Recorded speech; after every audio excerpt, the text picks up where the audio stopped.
I am Michelle Chalfant, psychotherapist, holistic life coach, and human just like you, learning to navigate life's challenges.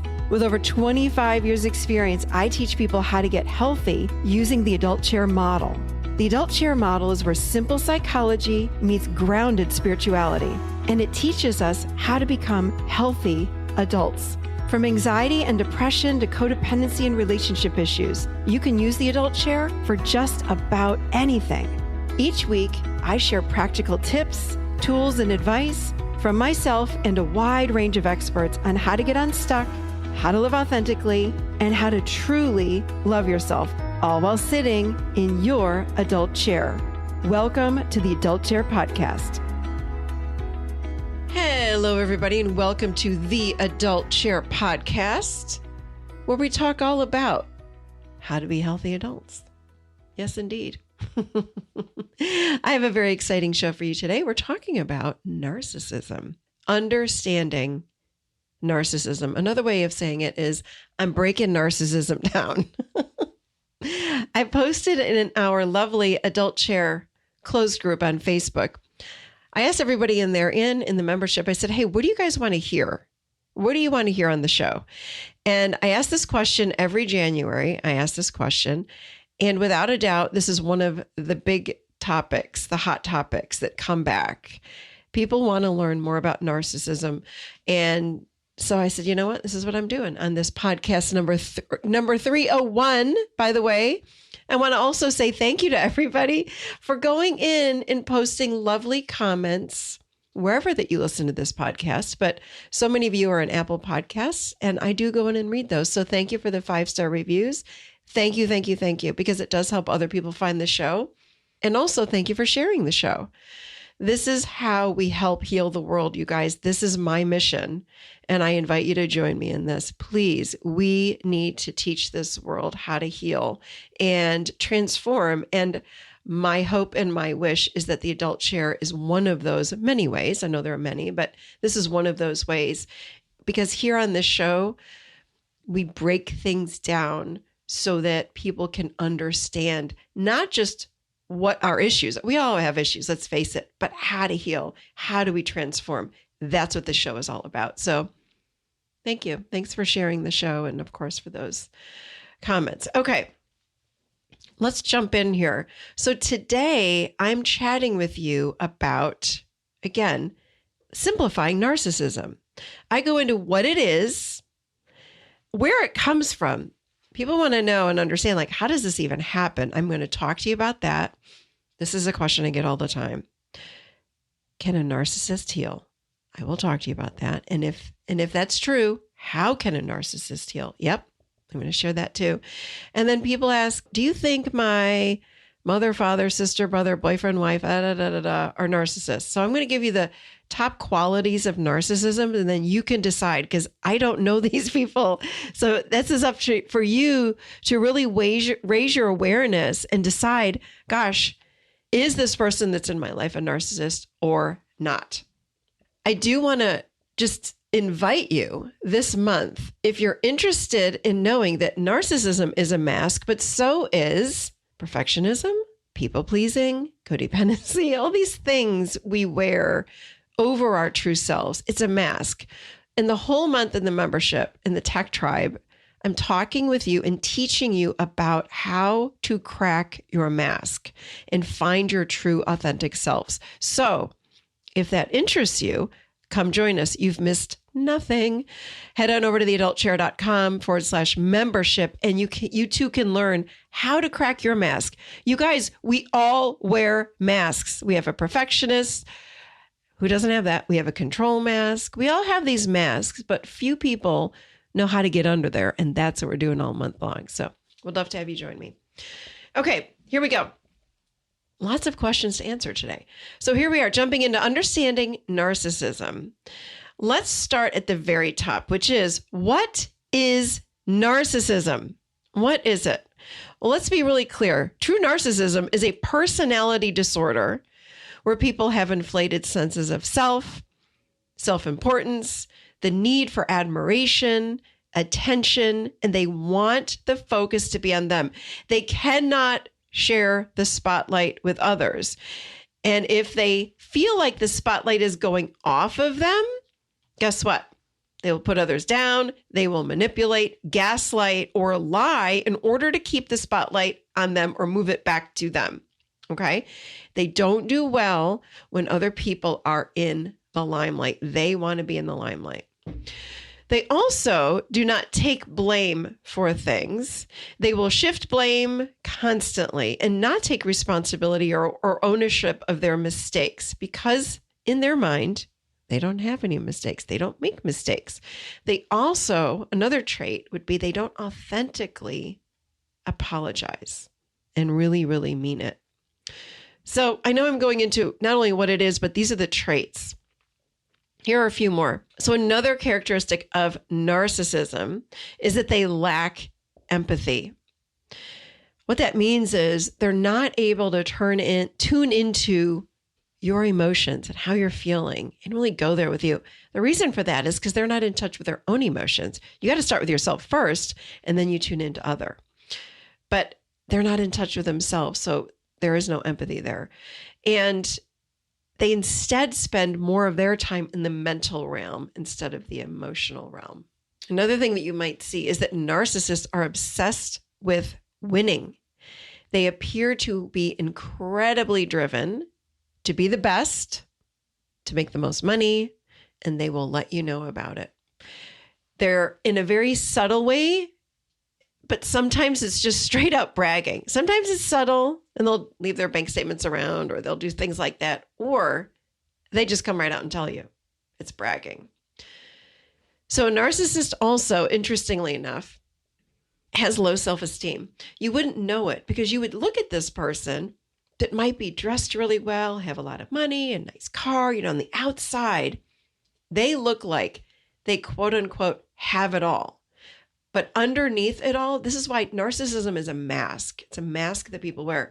Underneath that mask is not only low self-esteem, but really a low sense of self-worth. Okay? It's really low. They don't know who they are underneath it all. So they do not feel good about themselves. They're actually filled with shame. We're going to get to that in a minute. And the last point is that there's a greater incidence of narcissism among men than women. Okay, so that's what it is, and those are the traits. Now we're going to move into how does narcissism happen? So there's a very basic explanation here. While we're children, our parents' job is to reflect and validate who we are. This helps them to know themselves, to when someone is validating their true selves, okay? We need other people to mirror or reflect this back to us. For example, when a child comes home with finger painting, let's just say when they're little kids from school, a parent's job is to say, "Nice work, Charlie. You did such a good job. You're so creative. I love your work. Did you enjoy your day today at school? Wonderful. Lovely work. There you go. That's it." Not, "That was the best in the whole class. You're amazing," or ignoring them. So this is where I'm going with this. The child needs validation for who they are. Who they are. It's their identity. Okay? And by just saying, "Nice work. You're so creative. I love your creativity in this artwork. Look at all the beautiful colors that you used. I'm so proud of you." That is validating for the kid. I'm creative. I used a lot of color. I feel my mommy and daddy are reflecting. I did a good job. I'm proud of myself. That makes the child feel good. So let's just say the child's playing sports, or they're in dance, or they're in art, whatever it might be. Again, the parent's job is to be present and reflect back to the child how much they enjoyed watching them, how much effort that they put into that artwork that they did, and how much fun they had sitting with other parents and cheering everybody on. Like, that's the way that we mirror and reflect back to these kids. "Great job. You did such a great job today. It was so fun to watch you." Okay? "I saw you when your friend John fell on the field and you went over and you were the one that helped him up. Gosh, you're really considerate. That's really compassionate of you." then I'm mirroring to that child that they're compassionate and they're considerate. It's not to say that we never can say, great job. We can absolutely say that. We just don't want to overly focus on that. You really want to point out the parts of the self where the character, it's like, that's part of who they are. It's their character. It's like, wow, you're compassionate. I remember when my son Blake, I think he was in first or second grade, and I picked him up from school, and his teacher came up to me and said, everyone was rushing out to the playground, and his friend John dropped all of his little colored pencils, and Blake stayed behind and picked them up. I was like, oh my gosh, that's so sweet. That is like, oh. So when I picked Blake up from school, I said to him, you know what? I love that about you. You're really, really thoughtful, and you're a great friend. I'm really proud of you. I heard that you picked up those colored pencils. That's all I said. So I'm validating and mirroring part of who he is. It's positive self-validation. What happens is when things go wrong and where narcissism comes from is when parents do one of these two extremes. Number one, they either neglect the child altogether and they don't say anything, right? The child might feel ignored. And again, as little kids, we need someone to show us and mirror for us who we are. But sometimes our parents are alcoholics, drug addicts. They might be, in the hospital because they're sick. They might be depressed and in bed. They're just not available, or they're simply neglecting their kids and occupied with their own life. Maybe they have a new love interest and they're just not home ever, and they're off with their love interest, and they just sort of ignore the kids. The kids then feel ignored and not important. They don't have anyone to validate their sense of self. In fact, they feel invisible. They feel like they don't matter. And that feels really, really bad. So their sense of self is shattered and they feel like a nobody. So what happens is they inflate their sense of self to feel important in the world. So they put on the mask of importance. They want to feel like they matter because their parents are giving them the validation that they don't matter. So the narcissism mask can come from neglect. Likewise, it can come from the other extreme, which is when the parent places too much praise and pressure on the child to be who they want them to be, or perfect. Oftentimes you'll see parents treat their kids like they're the prince of the family or the princess of the family or the savior of the family. Sometimes when the parents are having issues in their marriage, a lot of pressure goes on the kids or one of those kids. And the child then abandons their true self and becomes who the parents want them to become, because that's how the child gets love. That's how they get attention, when they're acting in a way that the parents are giving them attention, but they've abandoned their true self.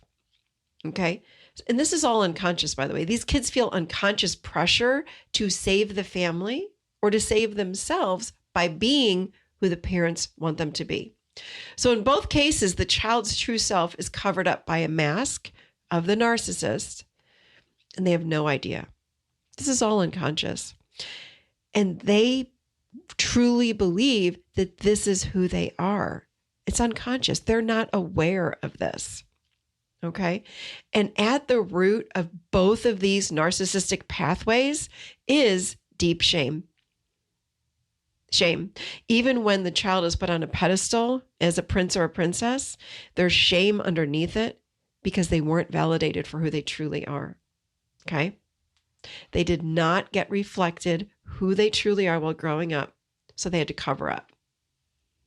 So to crack their mask means they have to do work on themselves, and they risk falling into the worst shame of their lives.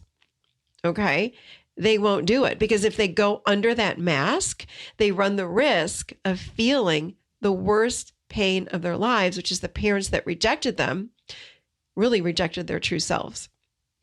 So the idea of going into or under the mask and into whatever's under there, because they don't consciously know, is terrifying. They will not do it.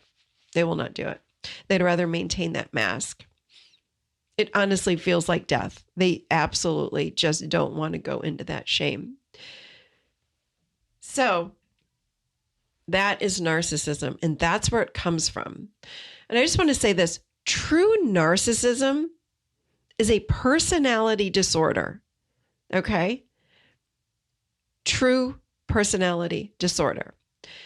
However, I just want to tell you that, because again, this word is thrown around so much these days. Everyone is a narcissist. This one is a narcissist. They're acting like a narcissist. But true narcissistic personality disorder is less common than how often that we're using it. But it's not to say that people don't have narcissistic traits or tendencies. We can have those because perhaps there was a little bit of neglect or a little bit of the prince and princess thing, but not extreme. That means they're going to have some narcissistic tendencies and traits. So when people ask me, can a narcissist heal? Here's what I believe. A narcissist yes, I'm going to say yes, they can heal if, this is the big if, you guys, if they have awareness. If they have awareness. Because if they're not aware, even a little bit, 5%, that they might have narcissistic personality disorder, they're not going to heal. They're not going to go there. But people that question me and say, I think I might be a narcissist, I don't empathize well. Do you think that could be true? I say to them, it might be. I don't know, but it might be true. But I'm really happy to say I have a lot of hope because you have awareness. Because with awareness, you can start exploring what's true. You can go underneath that mask and get curious. So think about narcissism on a scale from 0 to 5. A true narcissistic personality disorder is at a 5, okay? No awareness. And then a 1 is slightly a few narcissistic tendencies every once in a while. So if you're on this scale, like put yourself on the scale, or if the person you know is, where are they on that scale?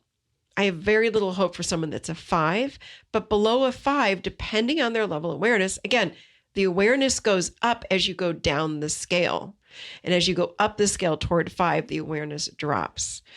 So the more aware I am, the more I can look underneath the hood or look underneath that mask and figure out who I really am. And the key is be willing to do the work around this. So I've gone over quite a few traits, but there are a few more that I want to go over that are characteristic, very characteristic. You will see these if you are dating or in a relationship with a narcissist. This is a very tricky word. It's called love bombing. So love bombing is a manipulation tactic that a narcissistic uses to control you. It's when in the beginning of the relationship, they shower you with gifts, flowers, and praise for being so wonderful. It's over the top flattery, all in the end to control you. Okay. And here's what you want to look for. Over the top. Okay. When you start saying to yourself, like, gosh, this person is too good to be true. Like, is this real? I have never been loved like this before. This is crazy. This person is absolutely perfect. This is my dream person. Okay.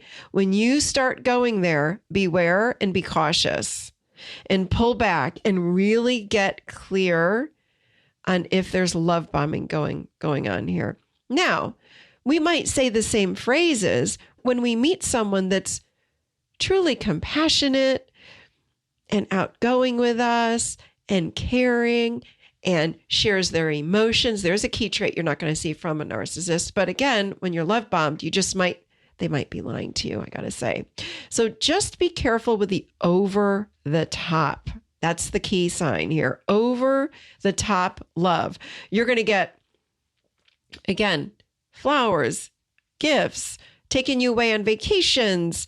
Your person's going to whisk you away on this last minute getaway. They're going to show up when you're out to dinner with your friends and show up and bring you flowers, again, to make themselves look amazing. It's to make them look good. But they're showering you. So then all your friends are going to be like, oh my God, they're wonderful. You have to date them. Or, oh, you're so lucky to be in a relationship with so-and-so. They treat you so well. Yeah.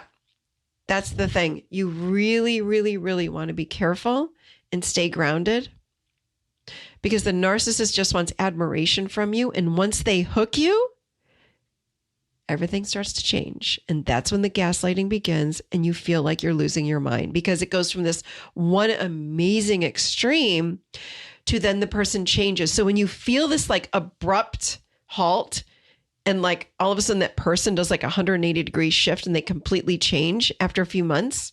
And you're like, oh my gosh, did I do something? Is this me? I don't understand. I must have done something because they were so great in the beginning. Now they've changed. What's going on? They were love bombing you. I'm sorry to say, but they were love bombing you. Number 2, let's talk about gaslighting, because people are not clear exactly about what this word means. It's a term. Actually, it's a term based on a movie. There's a movie that was, I think it was called gaslighting. But it's when your partner manipulates you into thinking that you're crazy and you actually question your sanity. It's very subtle, and the narcissist will do it with a smile on their face. That's what's so confusing. And they seem to have genuine concern for you. And they might even bring their friends, your friends and your family in as allies to get on your bandwagon against you. And then you feel like, I must be going crazy. And then you start worrying about your mental health. So when your person starts making you feel confused, when you're like on Fantasy Island, like, what is going on? I feel like I'm in the Twilight Zone. What is happening here? Am I losing my mind? When you start saying those things to yourself, I want you to start thinking, could this be gaslighting? Okay. It's kind of like this. This is an example. If you say to your person, like, hey, I don't like how angry you just got. You just got really angry at me, and that was really scary. I don't like that. I don't like when you're so angry. You need to stop doing that. So when you're setting a genuine boundary with this person, they will come back with you really caring and concerning and say something like, this is your stuff, honey. Like, you have so much trauma in your past. I was not that angry. And I think that you're interpreting my anger as something else. And I think this is work. This is just your old trauma that's rising up. And then you might say to yourself, oh gosh, is it my trauma? Especially when that person is coming at you and they're so concerned and caring. And then you start questioning yourself like, gosh, maybe I should go back to therapy, because you're right. Maybe I do have I have trauma. And they say, yes, you really have a lot of trauma. I think you should go back to therapy. And then you are literally convinced to go back to therapy, and you start going to therapy because they've convinced you you're the one with the issue, when all the while they actually have, this other person you're with has anger issues. They're the ones with the anger, but they flipped it on you. Okay. Another example would be if the person that you're with, when you go to them and expressed interest in, let's say, starting your own business, because you have this incredible business idea and you're all excited about it and you've thought it through and you've jotted out a loose business plan and it's going to be lucrative, and you talk to your person about this and you say, oh my God, honey, guess what? I think I'm going to start this company. It makes so much sense. This is a passion of mine. I'm so excited. And your person says to you, oh, babe, this is not a good idea. They start talking you out of it and you start doubting yourself. And they say things like, do you know how long it's going to take to get this off the ground? I don't think you have it inside of you to maintain. I mean, that's a lot of energy that you're going to have to put out. And you've got the kids and the house to take care of. I don't see this as being a very good idea at this point in time, maybe in the future. And not only that, I mean, you don't have a business education. Running a business, you really need to have a business education. I think you're getting way in over your head. And it really worries me that you're going to be stressed out all the time and just ruin our relationship. And then our relationship's going to suffer. So I honestly think this is a terrible idea, really, for your own health and your own peace of mind. And it's kind of silly that you'd even think about it. I mean, it's not like you need money or I need money. I mean, our family, we're doing well. I'm making all the money. And why do you need to work anyway? I mean, we have a beautiful home and I think the kids would miss you. So I think this is a terrible idea. It's going to be way too much for you. So I'm sorry, babe. I just cannot support you. And then you walk away from that thinking, wait, I thought it was such a good idea. And then you start doubting yourself. And again, the key word here is you feel confused. You walk away feeling like, wait, hold on. Maybe they're right. Like maybe I shouldn't do this. Oh, well. So then we take our beautiful idea, our idea that would be amazing, and we tuck it away and we say, yeah, I'm just not going to do it. It's not a good idea after all. So that's number 2. That is gaslighting, you guys. It's when they come at us and that person talks us out of a wonderful idea and it feels like they are concerned and love us, but it's more because they're threatened. So in this example, this person might feel like, I don't want my wife to make more money than me or be more successful. So I'm going to talk her right out of that idea. Okay. That's gaslighting. So in the end, of course, you don't follow your dreams and you're confused and you go back to square one wondering, I want to do something with my life. I'm not sure, but every idea you have, your person, your partner, your husband is going to say to you, no, it's not a good idea, and try to talk you out of it. Again, this could be women talking men out of it or vice versa. Number 3, excessive talking about themselves or their family and how great they are, their accomplishments, etc. They may ask you, a narcissist, how you are. And the moment you answer, you give them a sentence or two, and then you'll notice the conversation flips back to them and they start talking again. And they're, again, in a light way, or it's either a covert or an overt way, they're bragging about their own lives. And people use the term, so-and-so takes up all the air in the room. Haven't we heard enough about them and their kids? My God, all they want to do is talk about themselves. It's kind of crazy.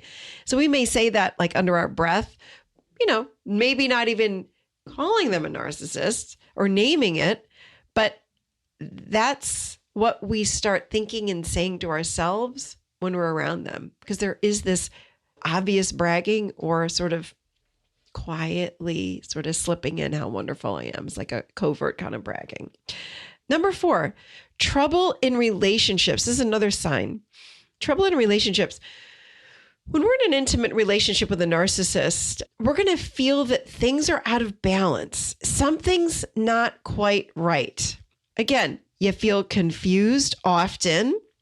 And the other thing is you don't feel safe. You don't feel safe. What happens is they take our emotions and our vulnerabilities and they flip it on us and they turn them against us. Okay. This is another hallmark trait of narcissism.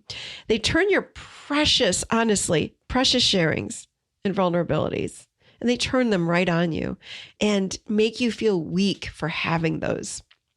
So do me a favor. If this is you, please stop sharing vulnerabilities. If you're in a relationship with a narcissist, please stop. It does not help.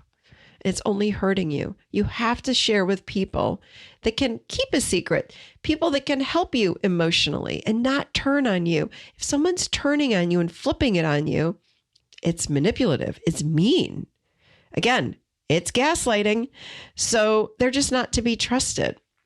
And then what happens when you decide to pull away is they have hurt you. When you set a boundary after they've used your emotions on you and your vulnerabilities, they come crawling back. Another sign of narcissism, because they don't want anyone to end that relationship with them. So they come crawling back, begging for forgiveness, saying that they've changed. They put their mask on of being perfect. Now they still have the narcissism mask on, but now they're going to be perfect, Mr. Nice Guy, Mr. Perfect, Mrs. Perfect. And because they want to manipulate you to get what they want, which is don't leave me, don't leave the relationship. The thing is, this is temporary. It doesn't last. When they come back and they are like, I'm so sorry. You're right. I turned that against you. Please forgive me. I'm different. Yeah, I've changed. Boy, did I hear this over my almost 30 years of seeing clients when I would work with people. And again, most of the time it was women coming in to report their narcissistic husbands, but I have to say, a lot of times it was, interestingly enough, not just, I've heard, of course, narcissistic mothers, narcissistic fathers, narcissistic daughter and son-in-laws. That was also a big one. More daughter-in-laws, which was fascinating to me. A lot of my clients had that going on. But my clients would come in and say, oh my gosh, so-and-so has changed. My husband, wife, sister, father, whoever their narcissist was in their life, they've changed. Oh my gosh, they're like a whole new person. I really, really, really think they've changed. They showed up in such a nice way today. They were open, they were caring. They were actually kind of loving toward me. I really think things are going to get better. And my next question every time was the same. I'd ask actually two different questions. Have they suddenly started doing some deeper work or personal work? That was my first question. And number two, and has this total, beautiful, miraculous shift that this person had, has it lasted for at least 6 months? And if they said no to either of those two questions, I'd say, I don't believe it. It's an act. It's an act. And they will go back to who they once were, because unless they've done personal work and it's actually lasted for 6 months at least and held, they're going to go back to who they were. You can't mentally change who you are in a matter of just a day and make the decision, I'm just not going to, whatever it is, get angry anymore. I'm not going to do this anymore. I feel like I can accept myself. I'm going to empathize with you. No, it can't happen overnight, you guys. You've got to do some personal work. Again, with awareness, these people can change 100%. I've seen it. I've helped people change. I truly believe that they can change, but you've got to be aware and willing to go there and go in under the mask of the narcissist. So here's the thing. What do you do if you're in a relationship with a narcissist and what I've just shared with you rings true? What if you're listening? If you're one of these people who said, oh my goodness, this is me. This is me. What the hell am I supposed to do now? Right? What am I going to do? I am stuck. This is not good. I've got some things I want to share with you. Number one, do not blame yourself. Please. It's not your fault that you're in this relationship. And again, some of us have parents that are narcissists. We can't get out. I mean, we can with boundaries, etc. But if this is someone you chose, please don't blame yourself. If this is someone you chose as a friend or a partnership of some kind, an intimate partnership, don't blame yourself. You did not get into the relationship knowing what you know now. And in a sense, you were tricked. You were love bombed. And you wanted to believe that they were right. Anybody would. Anybody would. Okay? You wanted to believe that they were legit with all their love toward you. So that's number one. Number two, the next thing you want to do is, after you let go of blame and forgive yourself, build up your sense of self. Here's the thing. You need to get strong and build your self-worth. It's got to be built up, you guys. What happens when we're in a relationship with a narcissist is they can, not every time, but oftentimes demolish our sense of worth. They beat us down. So it just chips away little by little. And then the longer we're with them, the more we doubt who we are, the more we don't know who we are. So it's a building process of self-worth, of who am I? It's a new identity. Who am I? Who am I? You've got to learn who you are and start to fall in love with yourself and get strong. Otherwise, you can't compete with a narcissist and you won't know what to do. You're going to stay stuck. You're going to feel overwhelmed. You're going to maybe be depressed or sad. So start working on your sense of self. Okay. Number three, feel your emotions. Our emotions are our internal navigation tool. They are part of our intuition and our guidance. They'll guide us if and when we listen. I've done so many shows on this. Please go find them. Just go to the podcast page on theadultchair.com. Go to the podcast page and put in the word emotions, and all those shows will pop up. But you need to learn how to feel, because when we're in a relationship with a narcissist, we start to numb out. We don't want to feel those emotions. It doesn't feel good. So we build a wall around our heart. We build a wall around our emotions. We put armor on. We need to learn how to get under that armor and figure out what the heck we're feeling. Because when we feel our emotions and get back in our hearts, we're able to be guided. Our intuition starts to come alive again, and we'll know what to do next in the relationship. Very important. Number 4, find someone that can help you to determine what's true, what's manipulation, what's being control, or what's controlling, and what's gaslighting. So I don't care if you find a coach or a therapist, doesn't matter to me. A best friend, we feel like we're living in a twilight zone when we're in a relationship with a narcissist. It's like, wait, is this gaslighting, or is he being real, or is she being real? I don't know. Is it me? Is it them? Like, it's so confusing. Okay. You need to have someone that's not in that relationship with you, that's helping you to determine what's fact and truth. That's living in your adult chair, by the way, and what's fantasy or living in the twilight zone, and when it's manipulation. Okay. Because we don't know. We're trusting this person that we are in a relationship with, that they're going to tell us the truth and they're going to care for us and they've got our best interest at heart. We need someone outside of us to say, yeah, that's gaslighting. No, that's being truth. And when we have that person, then we again get stronger and we gain more clarity about our relationship. Okay. So that's what you do if you're in a relationship with a narcissist, or you suspect that you are. Those 4 things are essential to help you to heal. But here's another thing. If you are feeling like, I think I might be a narcissist or have narcissistic traits, and you're listening to this, and you've made it through the podcast this far, that's kind of a good sign, actually. If you can actually listen to this far, then that tells me you've got awareness and you really want help. And I have a lot of hope for you. So bravo. I'm very, very proud of you. But I want to say, you can change. That tells me you're aware, you're curious, and I really do believe in you. I really do. So here's the thing. I'm going to teach you how to also start working with yourself to crack the mask of the narcissist. Your work, honestly, is exactly like what I just said, those 4 steps that I just said for someone that's in a relationship with a narcissist, but you're going to go backwards. You actually start with number 4, which is to find a therapist or a coach that can help you to identify when you're in your narcissism and not. Okay. And to help you heal the childhood wounding that created these traits to begin with. So that's number 1. Number 2, feel your emotions. Feel your emotions. You've got to learn how to do this. This is one of the hallmarks of narcissism, is lack of empathy and lack of feeling your emotions. So get in there, learn how to feel your emotions for yourself, and then you'll be able to have empathy with others. Empathy builds deep connections with others and is necessary for healthy relationships. Okay. Number 3, work on building up your true, authentic self, your self-worth, not the mask.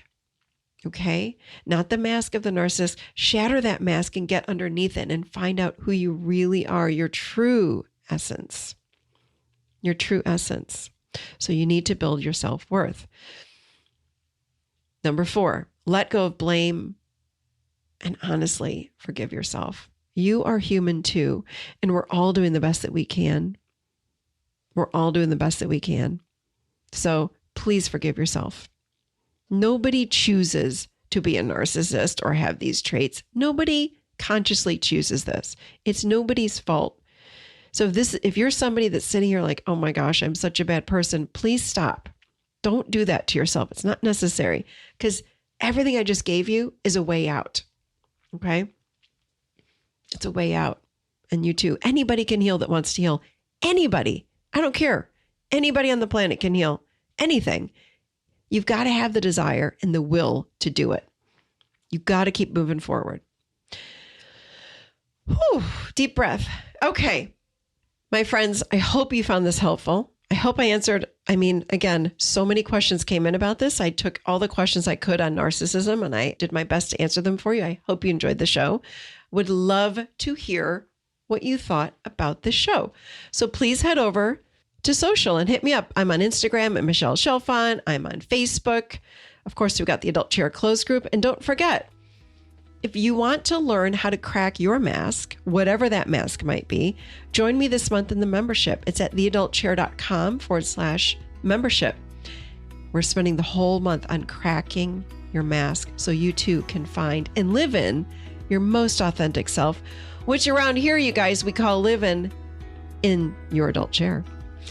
All right, you all. I love you all so much. Thank you so much. And I'll see you seated next week right here in the adult chair.